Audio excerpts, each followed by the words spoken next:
اور یہ ہے کہ کیا یہ دن جس کی یاد میں مناتے ہو، کیا اس کی زندگی میں بھی کبھی یہ دن آیا ہے کہ نہیں آیا ہے؟ صرف اتنے سے سوال کا جواب دے۔ کبھی اس کی زندگی میں بھی یہ دن آیا ہے کہ نہیں آیا؟ 40 سال پہلے کی بات چھوڑ دو اور 23 سال بعد کی بات کرو، جو نبوت کا زمانہ ہے۔ کیا 13 سال مکے میں، 10 سال مدینے میں میرے آقا نے کبھی یہ دن منایا ہے کہ نہیں منایا؟ کہتے ہیں تم گستاخ ہو، سوال کیوں پوچھتے ہو؟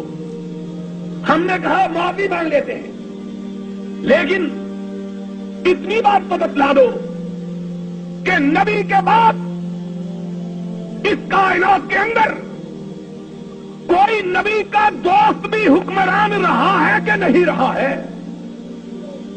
کبھی نبی کے یاروں کی بھی حکومت آئی ہے کہ نہیں آئی ہے؟ کبھی نبی کے دوستوں کا بھی اختیار ہوا ہے کہ نہیں ہوا ہے؟ اگر تمہارا عقیدہ یہ ہے کہ صدیق نبی کا کچھ لگتا تھا اور وہ 11 ہجری کو حکمران ہوا، 13 ہجری کو ان کی وفات ہوئی، تو اتنا تو بتلا دو 2 برس یہ دن ان کی زندگی میں آیا ہے کہ نہیں آیا ہے؟ اور پھر بتلا دو کہ فاروق کے بارے میں تمہاری رائے کیا ہے؟ 10 برس، سن 13 سے لے کر 23 تک، 24 تک وہ بھی حکمران رہا ہے 11 برس۔ کیا اس کی زندگی میں بھی یہ دن کبھی آیا ہے کہ نہیں آیا ہے؟ پھر 12 برس اس کے بعد نبی کا اپنا داماد، 2 بیٹیوں کا شوہر عثمان حکمران رہا ہے۔ کیا اس کے دور اختیار میں بھی کبھی یہ دن آیا ہے کہ نہیں آیا ہے؟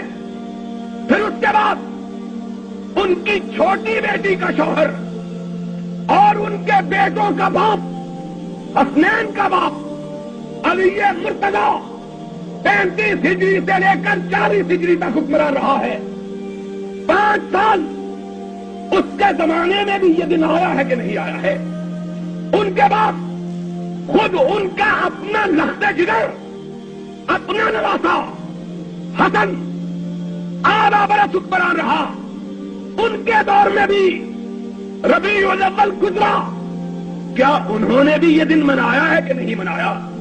یارو، ہم اپنے لیے تو نہیں لڑتے، ہم کو مجرم کہہ دو تو کوئی بات نہیں، لیکن دیکھو تو صحیح کہ تمہاری ستم گری کن کن لوگوں پہ اثر انداز ہو رہی ہے۔